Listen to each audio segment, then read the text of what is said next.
Bismillahirrahmanirrahim. Assalamualaikum warahmatullahi wabarakatuh.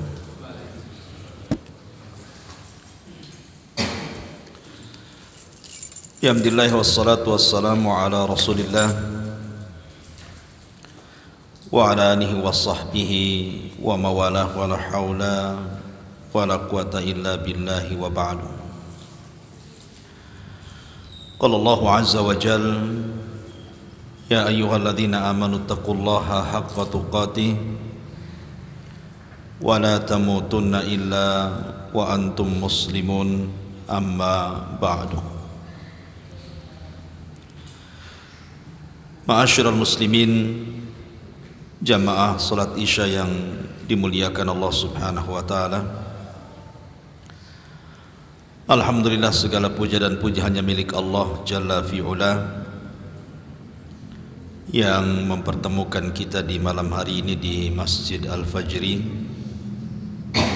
Salawat dan salam tak lupa kita haturkan kepada Nabi kita, Nabi besar Muhammad sallallahu alaihi wa ala alihi wasallam.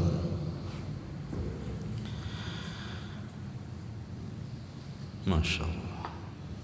Jazakallahu khairan. Kita masih membahas surat Siratul Mustafa alaihi salatu wassalam, Muhammad ibn Abdullah, sirah manusia pilihan Rasul kita Nabi besar Muhammad sallallahu alaihi wasallam. Dan kita masih membahas tentang kelahiran Nabi sallallahu alaihi wasallam, kemudian perjalanan Rasul di masa remajanya. Yang kita bahas di malam hari ini 3 poin sebagaimana urutan kitab dalam kitab Rahiqul Makhdum. Pertama, perjalanan Nabi sallallahu alaihi wasallam bersama pamannya Abu Talib di usia 12 tahun untuk berniaga ke Syam. Yang kedua, peristiwa perang yang disebut dengan Harbul Fijar, perang Fijar, di usia Nabi sallallahu alaihi wasallam 14 tahun. Dan yang ketiga yang kita akan bahas, Hilful Fudul. Hilful Fudul itu sumpah orang-orang Quraisy untuk menolong orang yang dizalimi. Ini 3 poin yang kita akan bahas. Ma'asyiral muslimin yang dimuliakan Allah subhanahu wa ta'ala, setelah Nabi sallallahu alaihi wasallam berada di pangkuan pamannya Abu Talib, dan kita tahu Abu Talib orang yang paling berjasa karena Rasul lebih banyak diasuh oleh Abu Talib sampai dewasa, bahkan sampai menikah. Lah Abu Talib ini paman Nabi sallallahu alaihi wasallam yang seayah dan sebapa dengan Abdullah, karena Abdul Muttalib ini banyak istrinya. Lah yang sekandung dengan Abdullah adalah Abu Talib. Makanya Nabi sallallahu alaihi wasallam lebih dekat kepada Abu Talib dibandingkan paman-paman yang lainnya, karena sekandung dengan ayahnya. Berbeda dengan Hamzah, Abbas, Abu Lahab, itu semua sebapa beda ibu. Masalahnya Abu Talib ini tidak sekaya Abu Lahab. Kalau Abu Lahab kan kaya raya, bahkan istrinya juga bukan wanita biasa. Arwa bintu Harbin itu adik daripada Abi Sufyan, artinya istrinya juga pembesar Arab. Jadi orang terpandang Abu Lahab itu. Berbeda dengan Abu Talib. Secara ekonomi Abu Talib itu tergolong orang miskin dan memiliki anak banyak. Salah satunya Ali bin Abi Thalib radhiyallahu anhu. Nabi SAW diasuh oleh Abu Talib, dan itu adalah misdaq firman Allah Subhanahu wa taala dalam surah Ad-Duha, wa wajadaka yatiman fa'awa. Maka Allah Subhanahu wa taala mendapati dirimu dalam kondisi yatim, dan Allah pun memberikan perlindungan dengan dilindungi paman-pamannya Abu Talib.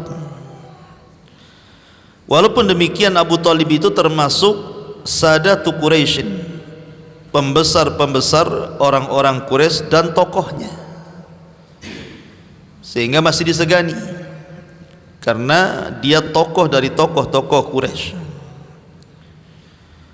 Apalagi Abdul Muthalib, ayahandanya adalah termasuk pemimpin Arab, sehingga ada garis keturunan para pemimpin.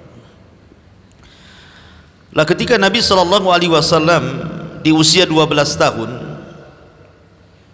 Abu Talib ini ingin melaksanakan atau melakukan perjalanan rihlatash syita'i was-saif.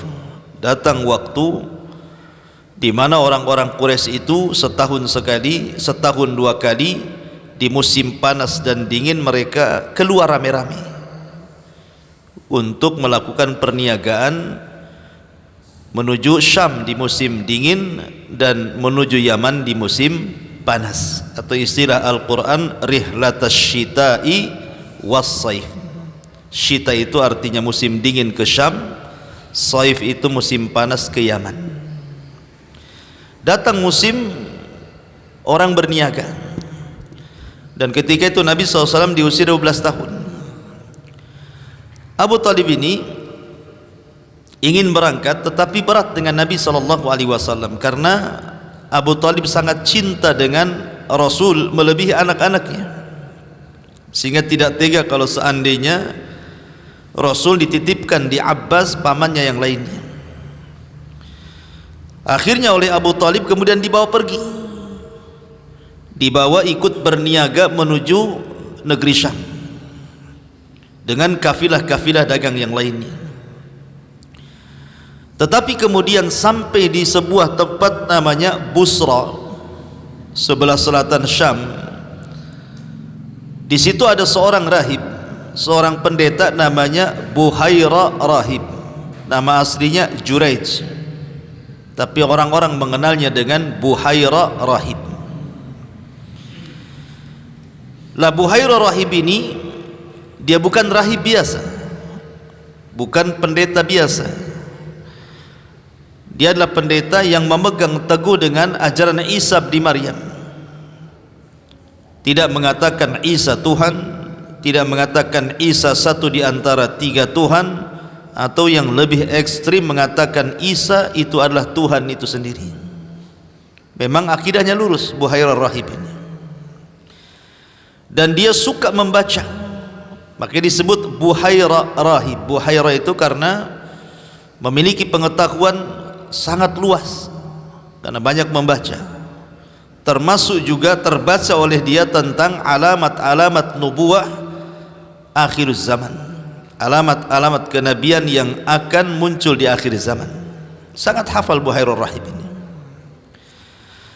sehingga ketika Buhaira Rahib ini melihat kafilah-kafilah dagang dari negeri yang memang menurut prediksi dia akan datang dari negeri Mekah gitu ya. Awalnya Buhaira Rahib ini setiap ada kafilah dagang dari Mekah nggak peduli, ya istilahnya lalu lalang saja. Tetapi ketika kemudian kafilah dagang Abu Talib dan beberapa orang yang bersamanya dari Mekah termasuk Nabi SAW lewat, tiba-tiba dihadang oleh Buhaira Rahib ini dan diminta untuk datang ke rumahnya dan dijamu selezat-lezatnya. Dan orang-orang Arab heran karena tidak pernah Buhaira Rahib ini mengundang mereka seperti ini. Akhirnya kemudian Abu Talib dan rombongan pun datang ke rumah Buhaira, kemudian menjamunya. Kemudian Buhaira Rahib bertanya kepada Abu Talib soal anak kecil yang dibawanya, Nabi SAW karena ketika itu usianya 12 tahun, masih kecil, tapi sudah remaja lah 12 tahun itu.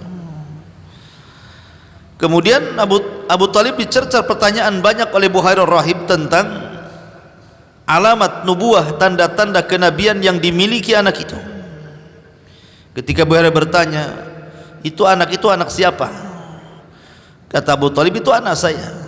Tapi Buhairah tahu tidak layak bagi anak ini untuk memiliki ayah dan bapa, pasti dia yatim. Maka Abu Talib baru ngaku, ya dia memang anak yatim, aku pamannya. Dan banyak pertanyaan sampai ketika Buhairah menyebutkan salah satu tanda nubuahnya.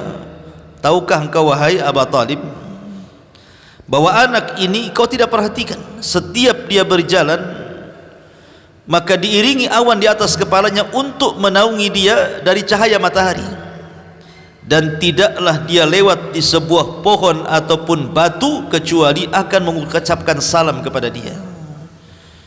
Kemudian Buhairah pun menyingkapkan satu stempel kenabian yang ada di bahu Nabi sallallahu alaihi wasallam. Maka Buhairah mengatakan, ya Abu Talib, jangan sampai anak ini berangkat ke Syam, sebab kalau orang-orang Yahudi di Syam mengetahui bahwa dia calon Nabi, maka mereka akan hasad dan mereka akan membunuhnya.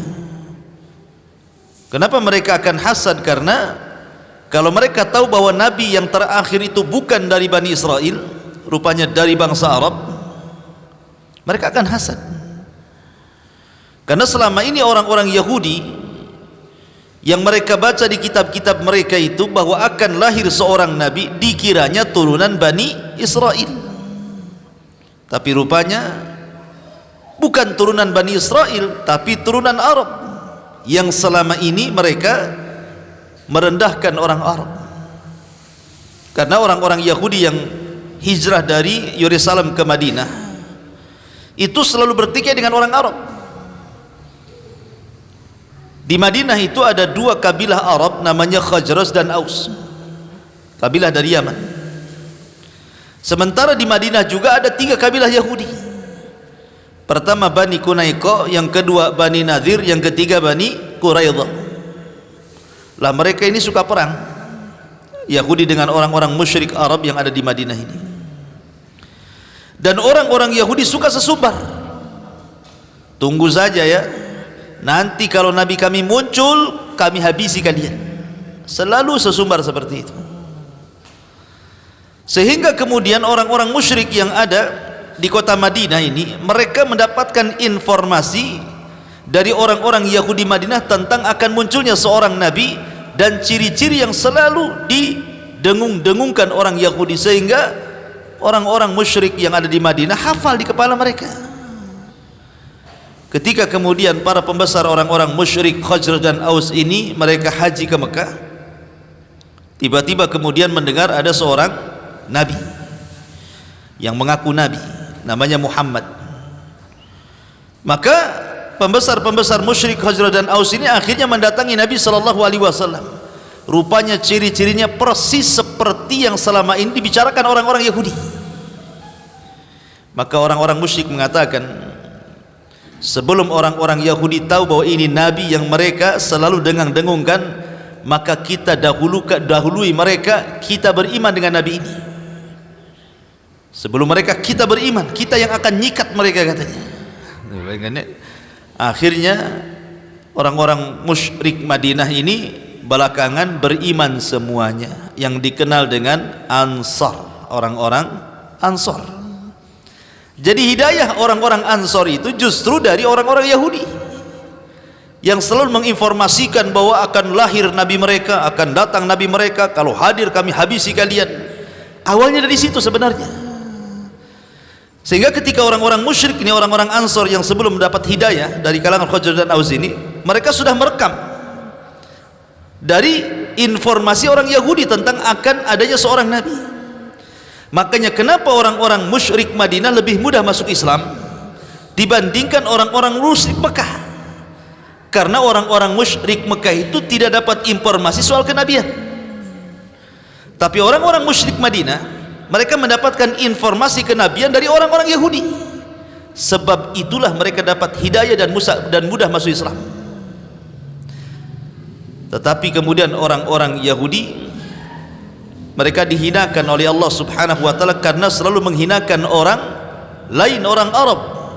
Mereka merasa bahwa mereka itu adalah orang-orang mulia, mereka anak-anak Tuhan, manusia pilihan. Karena kesombongan mereka, maka Allah rendahkan mereka, dan selama ini kaum yang mereka rendahkan Allah angkat dengan diutusnya nabi dari situ. Ma'asyiral muslimin yang dimuliakan Allah Azza wa Jalla. Makanya kenapa Rasul ketika usia 12 tahun oleh Buhairah Rahib dilarang untuk datang ke Syam, karena orang-orang Yahudi di Syam itu hasad. Kalau tahu dia jadi nabi, dibunuh nanti. Karena memang orang-orang Yahudi terbiasa membunuh para nabi dan rasul. Siapa yang membunuh Yahya? Yahudi. Siapa yang membunuh Zakaria? Yahudi. Yang berusaha membunuh Isa tapi Allah angkat, Yahudi juga. Jadi mereka itu yaqtulunal anbiya'a bighairil haq. Lah ketika kemudian Buhairah Rahib ini memberikan nasihat, tentu Abu Talib bingung. Ini yang ngasih nasihat bukan orang biasa, tokoh masalahnya. Apalagi kemudian Rasul itu memang dicintai Abu Talib sehingga takut keselamatannya. Yang ngomong bukan orang biasa nih. Dari situlah kemudian Abu Talib kemudian berpisah rombongan dari kawan-kawannya, kemudian mengembalikan Nabi SAW yang sudah mendekati Syam, dikembalikan ke Mekah. Dan ingat, Buhairah Rahib ini pula yang mentakwilkan mimpinya Abu Bakar. Jadi Abu Bakar Siddiq radhiyallahu anhu ketika di masa jahiliyah dia safar berniaga, kemudian bermimpi, kemudian mimpinya diceritakan kepada Buhairah Rahib, maka Buhairah Rahib mengatakan, engkau akan menjadi menteri seorang nabi. Dan Abu Bakar tidak menceritakan mimpinya kecuali setelah menjadi khalifah. Jadi Buhairah Rahib ini, kalau kita menceritakan sejarah Nabi selalu disebut namanya. Lah ketika Nabi SAW kemudian di usia 12 tahun karena tidak bisa berniaga dengan pamannya karena khawatir keselamatannya, Nabi tidak kehabisan akal. Dia tetap berusaha untuk mencari pekerjaan di Mekah. Makanya Nabi SAW mulai kemudian melamar untuk menjadi pekerja. Dia datang kepada tuan-tuan yang banyak kambingnya, kemudian melamar diri untuk memelihara, merawat kambing-kambing orang-orang kaya di kota Mekah dengan diberikan imbalan hasil rawatnya. Maka dari sinilah, maka di usia 12 tahun Nabi SAW fokus menjadi penggembala kambing. Dan Nabi SAW bersabda, ma min nabiyyin illa wara'al ghanam. Tidak ada satupun nabi kecuali pernah menggembala kambing, termasuk Nabi SAW. Lah ketika Nabi SAW di usia 13-14 tahun gitu ya, jadi penggembala kambing, disinilah Nabi SAW mulai terkenal akhlaknya. Karena di usia-usia seperti itu, di usia-usia 12, 13, 14 sampai 15 tahun itu, anak-anak itu kan lagi nakal-nakalnya. Orang-orang Arab itu di usia-usia seperti itu di zaman Nabi itu sudah mulai terbiasa melakukan perzinahan, sudah mendekati khamr, perjudian, dan akhlak-akhlak buruk yang lainnya. Lah selama Nabi SAW menjadi penggembala kambing, Rasul itu tidak pernah bergaul dengan anak-anak sebayanya, apalagi diajak bermaksiat. Pokoknya anti Rasul itu, tidak mau. Dari sini kemudian tersebar akhlak Nabi SAW, tidak mau melakukan hal-hal yang dicela masyarakat. Puncaknya adalah ketika Nabi SAW menggembala kambing, kawan-kawan seprofesinya sama-sama penggembala, kalau ada acara semacam walimatul arush, ada acara pernikahan pamannya kan, ada undangan, maka di situ kan dia akan diada kayak macam sekarang juga lah, ada pestanya. Cuman di zaman jahiliyah itu kalau ada pesta pernikahan pasti ada khomarnya, ada nyanyiannya, macam-macam. Lah Nabi SAW itu tidak mau menghadiri acara-acara yang ada maksiatnya di situ. Lah teman-teman seprofesinya terkadang menitipkan kambing-kambing itu kepada Nabi SAW. Jadi kalau mereka menghadiri sebuah acara, mereka akan menitipkan kambing-kambingnya kepada Nabi. Dan Nabi SAW mulai terkenal amanahnya, karena berapapun kambing yang dititipkan kepada Nabi SAW tidak pernah hilang, dimakan serigala, tidak pernah sakit. Sehingga senang orang nitip barang kepada Nabi SAW itu, karena tidak pernah hilang, tidak pernah sakit kambingnya, tidak pernah ada yang dimakan serigala. Sebagaimana dititipkan, itulah yang dikembalikan. Akhirnya banyak penggembala yang lain mengenal akhlak Nabi SAW. Dari sinilah maka mulailah Nabi SAW digelari Sadiqul Amin, orangnya sadik jujur, orangnya amin amanah. Itu yang dipertahankan Nabi SAW. Bahkan sampai diangkatnya menjadi Nabi dan Rasul pun, Nabi itu masih menjadi penitipan barang rumahnya. Dan ini pula alasan kenapa Nabi SAW melarang Ali radhiyallahu anhu untuk ikut hijrah bersama dia. Tapi justru Nabi meminta Ali untuk tidur di kamarnya, dan dia hijrah bersama Abu Bakar Siddiq radhiyallahu anhu. Padahal tahu bahwa meletakkan Ali yang masih kecil di rumahnya ini membahayakan nyawanya. Tapi Nabi SAW punya tanggungan, banyak barang-barang orang Quraisy yang dititipkan di rumahnya belum sampai ke pemiliknya. Maka Rasul meminta kepada Ali untuk mengembalikan. Selepas tidak ada satupun barang kecuali sudah dikembalikan kepada pemiliknya, barulah Rasul mengizinkan Ali untuk hijrah menyusul dia ke kota Madinah. Jadi dari sini menunjukkan bahwa bank syariah pertama adalah Nabi SAW, karena rumahnya tempat penitipan barang. Antum kalau nabung kan nitip uang kan, ya, wadaah istilahnya ya. Jadi Nabi itulah yang pertama kali membuat bank syariah. Ma'asyiral muslimin yang dimuliakan Allah Subhanahu wa taala. Kembali. Jadi ketika Nabi SAW kemudian terkenal akhlaknya, amanahnya, jujurnya gitu ya. Lah Allah takdirkan di usia antara 14-15 tahun terjadi namanya Harbul Fijar, perang Fijar. Apa sih perang Fijar itu? Ya. Fijar dengan Al-Fajri lain. Nanti perang Al-Fajri, di Al-Fajri pun ada perang juga rupanya. Maksudnya Fijar itu diambil dari kata-kata fujur. Fujur itu artinya kejahatan. Ya. Kalau Al-Fajri ini waktu fajar, beda. Jadi Fijar ini sebabnya adalah disebutkan oleh para ulama tentang sebab perang ini. Ketika itu Nabi usianya 14 dan 15 tahun kurang lebih. Kenapa kemudian perang ini dicatat dalam sejarah? Karena Nabi terlibat dalam perang ini masalahnya. Makanya perangnya kemudian disebutkan dalam sejarah, karena Rasul ikut terlibat di usia 14 tahun itu. Selama 4 tahun, ada yang mengatakan 6 tahun perang ini, bukan sebentar perangnya. 4-6 tahun terjadi perang ini dan memakan korban banyak. Dan Nabi di usia 14-15 itu sudah dihadapkan dengan pertempuran atau peperangan seolah-olah Allah sedang mempersiapkan mental nabinya. Bahwa nanti kelak akan diangkat jadi Nabi dan Rasul pun kau akan mengalami seperti ini, peperangan. Jadi Nabi sudah dilatih itu peperangan sejak usia 14 tahun. Sudah terlibat dalam peperangan namanya Harbul Fijar.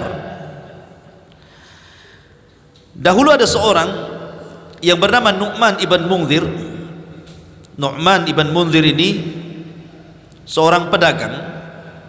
Dia dikenal oleh raja-raja dunia karena suka berniaga ke Syam, berniaga ke ke Ethiopia, sehingga dia kenal raja-raja. Lah dia itu punya barang yang harus sampai di pasar Ukat. Pasar Ukat itu pasar tempat orang-orang Arab berjual beli di situ. Jadi Nu'man ibn Munzir punya barang supaya barang ini aman sampai ke pasar Uqad dan tidak dirampok.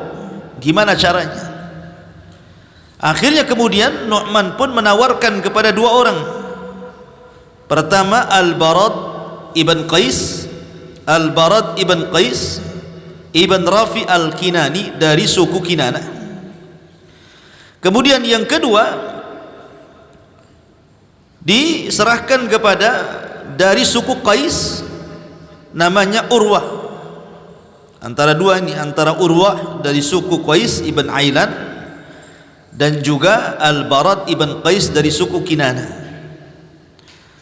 Tetapi kemudian Nu'man ibn Munzir ini menyerahkan dagangan itu kepada Urwah dari suku Qais.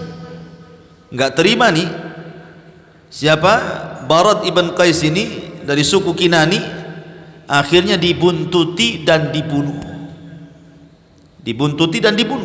Kemudian hartanya dicuri.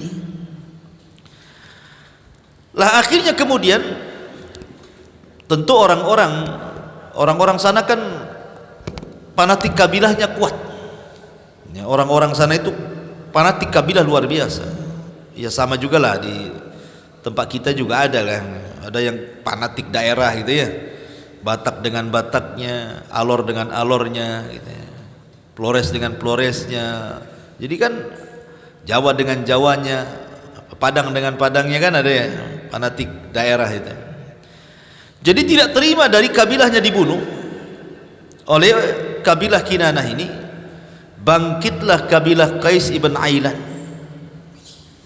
Lah ketika itu Barad ibn Qais itu berada di pasar Uqad. Nah sementara tokoh-tokoh Quraisy itu dari berbagai macam kabilah ada di pasar itu. Akhirnya terjadilah perkelahian antar kabilah. Nggak terima kan kabilahnya dibunuh. Akhirnya mau dibunuh balik nih si Barad ini karena sudah membunuh Urwah. Masalahnya terjadinya pertempuran atau peperangan perkelahian itu di bulan haram, di bulan hurum dan di tanah haram. Jadi dua kesalahannya. Pertama di bulan hurum yang Allah Subhanahu wa taala sebutkan dalam surah At-Taubah 36, inna iddatash syuhuri indallahi 12 syahran fi kitabillah yauma khalaqas samawati wal arminha arba'atun hurum. Ada 4 bulan yang disebut 4 bulan yang mulia di 12 bulan itu. Lah salah satunya Dzulqa'dah. Perang ini permulaannya terjadi di bulan Dzulqa'dah. Padahal kenapa bulan itu disebut Asyhurul Hurum? Karena tidak boleh ada perang. Orang Arab itu pantang perang di 4 bulan, Dzulqa'dah, Dzulhijjah, Muharram dan Rajab. Mereka memuliakan 4 bulan ini. Walaupun seandainya ada seseorang pamannya membunuh anaknya, membunuh keluarganya, akhirnya dendam, tidak boleh dendam itu dilaksanakan di bulan-bulan hurum. Walaupun tradisi dendam itu di masa jahiliyah luar biasa dan datang Islam kemudian dihapuskan, tetapi mereka pantang gitu ya untuk perang. Lah ini gara-gara kasus ini perang di bulan yang dimuliakan yang disebut dengan Arba'atul Hurum di bulan Dzulqa'dah. Yang kedua di tanah haram. Nah, itu kan sudah dua kesalahannya. Perangnya di tanah haram, kemudian bulannya di bulan hurum. Berarti merobek dua kehormatan. Kehormatan bulan mulia dan kehormatan tanah mulia. Makanya perangnya disebut Harbul Fijar. Karena mereka melakukan fujur, melakukan kejahatan di waktu yang dilarang seseorang itu melakukan peperangan, di tempat yang seseorang tidak boleh melakukan peperangan. Terjadilah Harbul Fijar. Lah Rasul terlibat di sini membela orang-orang Quraisy dan juga Kinanah dibandingkan kabilah ibn Qais ibn Ailan dan juga Hawazin dan yang lainnya. Tapi Rasul hanya menyediakan anak panah dan busur saja. Jadi menyediakan senjata. Tapi itu sudah permulaan Nabi SAW digembleng oleh Allah untuk menjadi seorang pendekar, prajurit gitu ya, ikut terlibat dalam peperangan. Lah kemudian selang beberapa waktu setelah Harbul Fijar ini kan 4 tahun sampai 6 tahun tuh, perang itu terus saja perang, gak berhenti-berhenti sampai 4 tahun, ada yang mengatakan 6 tahun. Setelah itu baru terjadilah namanya Hilful Fudul. Apa Hilful Fudul itu? Hilf itu artinya sumpah, Fudul itu artinya memasuki sesuatu yang bukan ranahnya, masuk pada sesuatu yang bukan ranahnya, itu dalam bahasa Arab disebut fudul, ikut campur, itulah bahasa kitanya, itu namanya fudul ya. Tapi kenapa kemudian sumpah itu disebut sumpah ikut campur? Mereka kenapa harus ikut campur urusan orang gitu ya? Begini peristiwanya. Jadi ada orang Arab dari kabilah Zabidi dari Yaman, ada orang Arab dari kabilah Zabidi Yaman, itu bekerja sama dengan orang musyrik Arab namanya Al-As ibn Wail As-Sahmi. Jadi Al-As ibn Wail As-Sahmi ini meminta kepada laki-laki dari kabilah Zabidi Yaman untuk mengantarkan barang. Kalau sudah sampai nanti saya bayar barangnya. Akhirnya kemudian laki-laki dari Zabidi mempersiapkan apa yang dipesannya oleh Al-As ibn Wail As-Sahmi ini. Maka setelah kemudian dapat barangnya, kemudian diantar dari Yaman ke Mekah ya kan, dan barangnya sudah diterima oleh As ibn Wail As-Sahmi ini, tiba-tiba tak mau bayar. Barang sudah sampai, tak mau bayar pula dia. Akhirnya kemudian orang Arab dari Zabidi ini sedih. Setiap dia meminta uangnya nggak dikasih, yang ada malah diancam. Itulah kadang-kadang ya, orang yang ngutang itu lebih ganas dibandingkan orang yang ngutangi itu kan. Itulah sudah ada zaman jahiliyah itu ya. Memang begitu, tradisi jahiliyah itu masih ada sampai sekarang.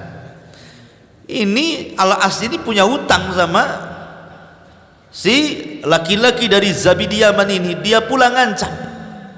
Kemudian direndahkan di orang-orang Arab ya. Orang-orang Arab tentu membela Al-As ibn Wail As-Sahmi karena qabili. Ya, mana tiga kabila. Enggak terimalah laki-laki dari Zabidi ini, pergilah ke Haram, ke Ka'bah.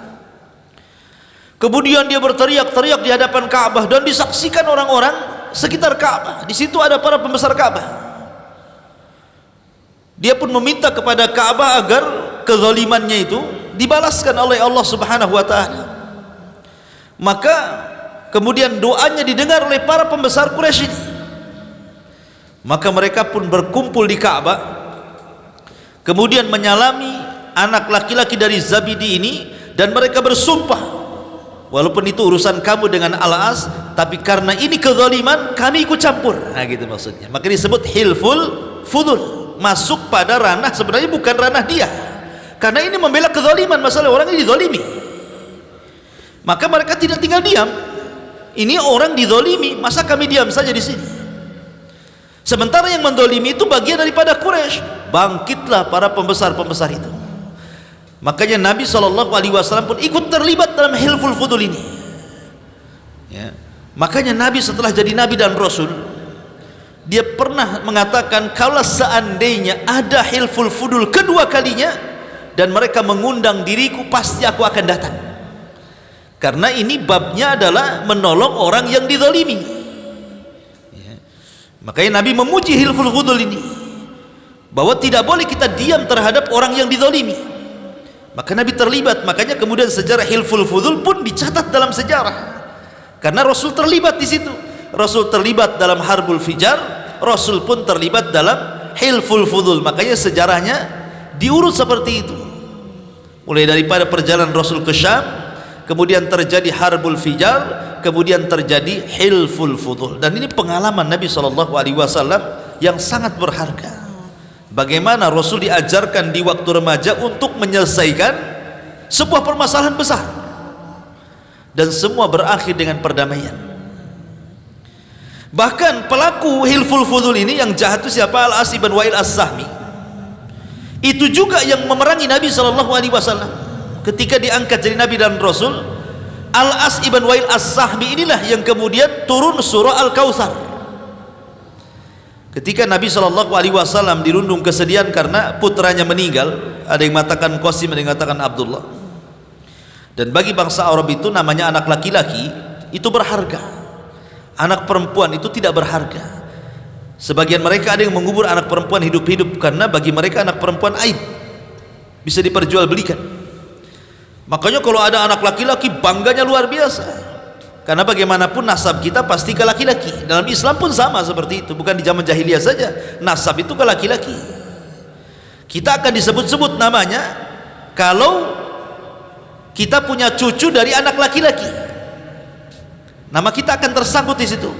Tapi kalau antum punya cucu dari anak perempuan, nama antum gak akan tercantum, gak akan tercantum. Nama bin antum itu gak ada, ya kan?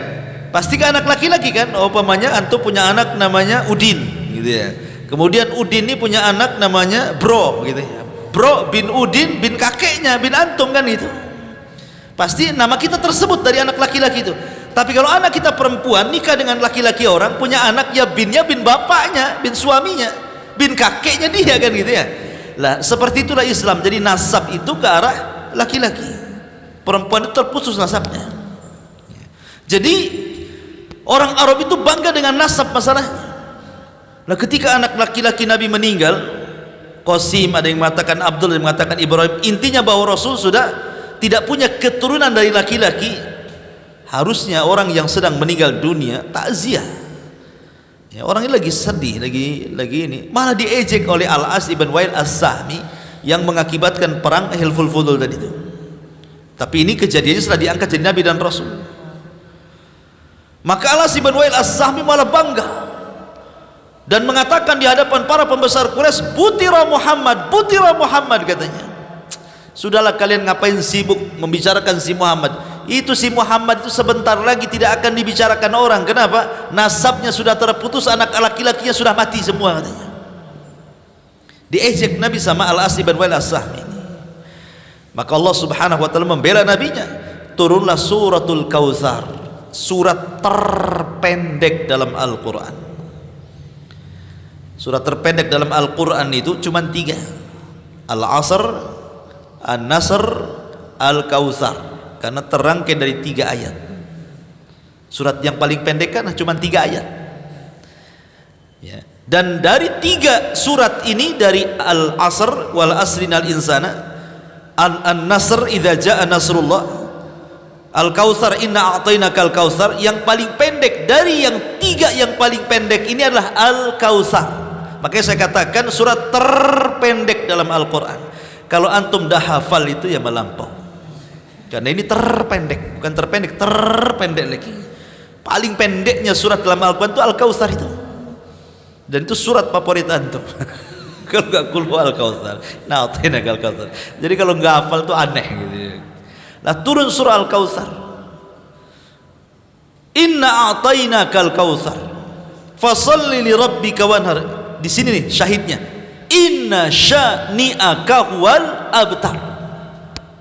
Inna syani'aka huwal abtar, yang membenci wahai Muhammad, yang mengatakan butira Muhammad, si Muhammad sudah terputus nasabnya, huwal abtar, dia yang abtar, dia yang akan terputus nasabnya, dia yang akan terputus penyebutannya, dia tidak mungkin disebut-sebut lagi.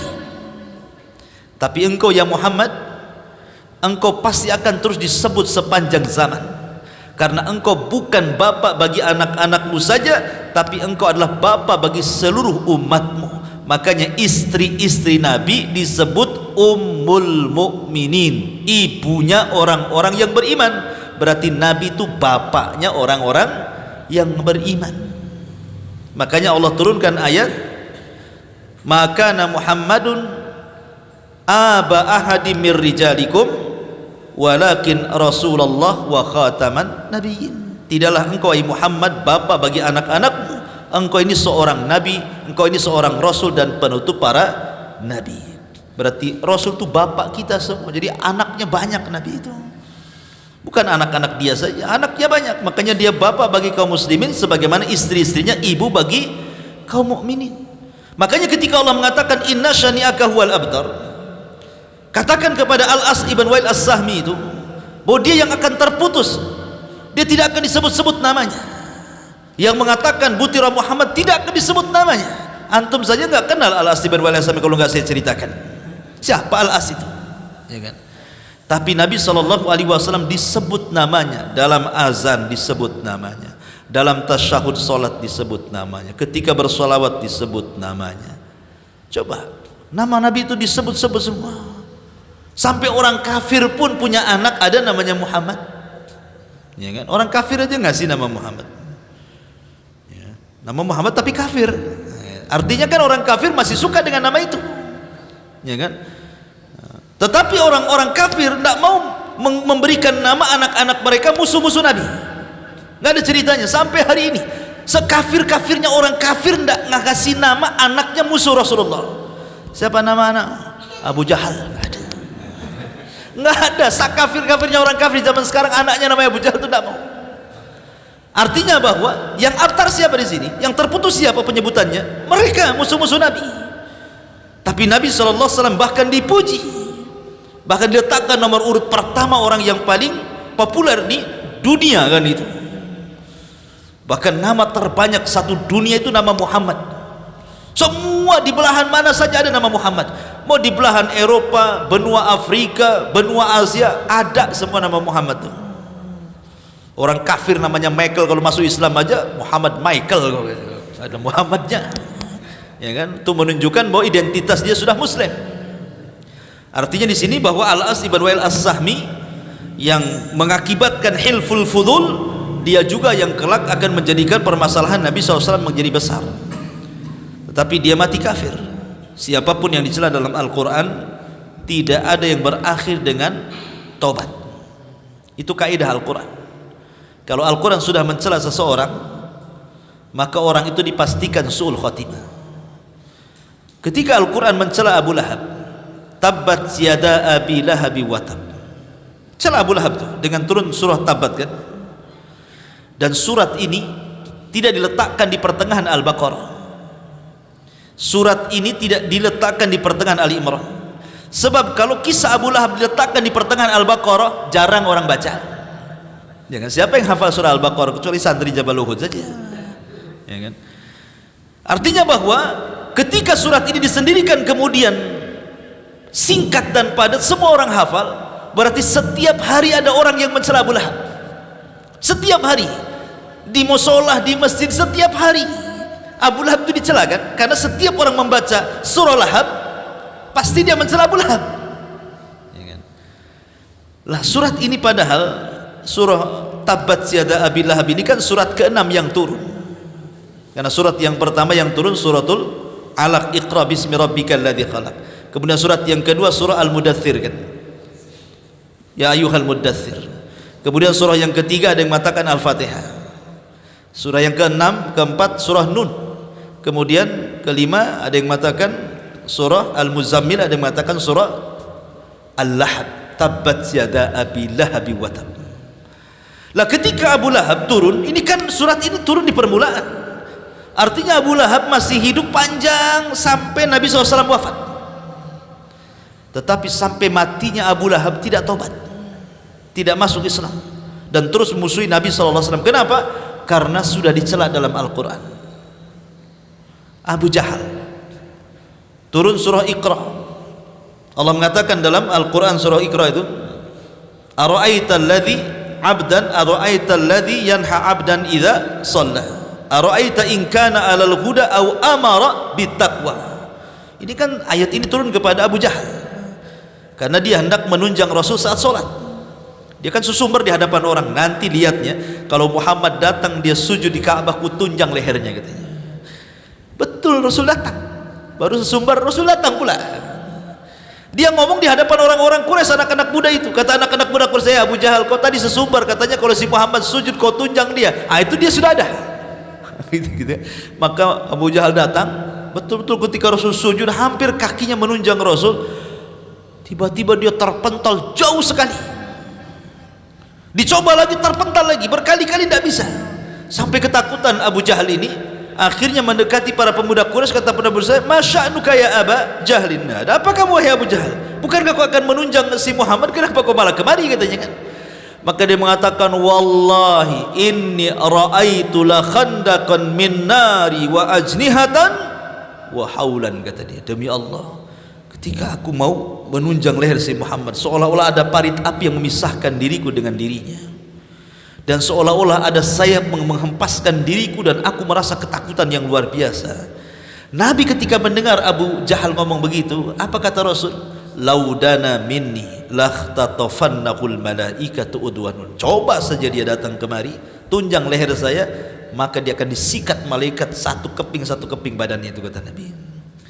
Artinya bahwa Abu Jahal difirmankan surah ini dan dibaca, makanya Abu Jahal tidak pernah dapat hidayah sampai mati. Siapapun yang dicela Quran tidak dapat hidayah. Tapi orang yang tidak dicela Al-Quran, walaupun memusuhi Nabi sehebat apapun, Abu Sufyan, kurang apa memusuhi Nabi? Dialah yang memimpin perang dalam perang Uhud dari pihak orang-orang Quraisy dan menang. Rasul saja hampir mati dalam perang Uhud itu. Tapi karena tidak ada satu surat yang mencela Abu Sufyan masuk Islam. Ketika Fathu Mekah dia masuk Islam dengan istrinya Hindun yang sudah merobek perutnya Hamzah, kemudian dijadikan kalung, dijadikan anting-anting, dimakan sama dia saking dendamnya Hindun itu, istrinya Abu Sufyan. Tapi Quran tidak mencela dua suami istri ini, masuk Islam dia, dan baik Islamnya. Bahkan dari keturunannya berdiri sebuah daulah Islamiyah besar yang disebut dengan daulah Umayyah. Daulah Umayyah. Setelah masa Khulafaur Rasyidin itu tegak daulah Umayyah. Raja pertamanya siapa? Muawiyah bin Abi Sufyan, anaknya Abu Sufyan, Muawiyah. Itu ya. Padahal dulu orang yang memusuhi Nabi, dia yang memimpin perang Uhud lagi. Dia yang menyebabkan perang Badar, yang menyebabkan terjadi perang Badar siapa? Abu Sufyan. Ya. Karena ketika dia datang dari Syam membawa kafilah, Rasul dengar. Kata Nabi, ini kesempatan kita mengambil hartanya, karena ketika hijrah harta kita diambil mereka, kita ambil balik. Abu Sufyan bukan orang jahil, orang pintar. Dia utus dom-dom ngasih tahu si Abu Jahal di Mekah bahwa hartanya akan diambil Rasul dan pasukannya. Disitulah Abu Jahal menyiapkan 1000 pasukan, sementara Rasul ketika itu cuma 314 orang yang dibawa. Terjadilah perang disebut perang Badar. Artinya bahwa Abu Sufyan ini yang menyuruh terjadi perang Badar. Dia pula yang memimpin perang Uhud, dan istrinya yang menyobek-nyobek perutnya Hamzah. Tapi karena tidak dicela dalam Al-Quran, dua-duanya masuk Islam, dan turunannya justru berjasa dalam Islam. Muawiyah bin Abi Sufyan, raja pertama dalam Islam dari kabilah Bani Umayyah. Setelah masanya Khulafaur Rasyidin yang disabdakan Rasul, mulkun wa rahmah, kerajaan yang penuh dengan rahmat. Itulah kerajaan Bani Umayyah. Ya. Wallahu alam, ini diantara 3 kisah urutan di masa remaja Nabi Sallallahu Alaihi Wasallam. Macam mana di masa dewasanya dan diangkatnya beliau menjadi Nabi, masih panjang kisahnya. InsyaAllah kita kisahkan di lain kesempatan. Silakan kalau ada yang bertanya.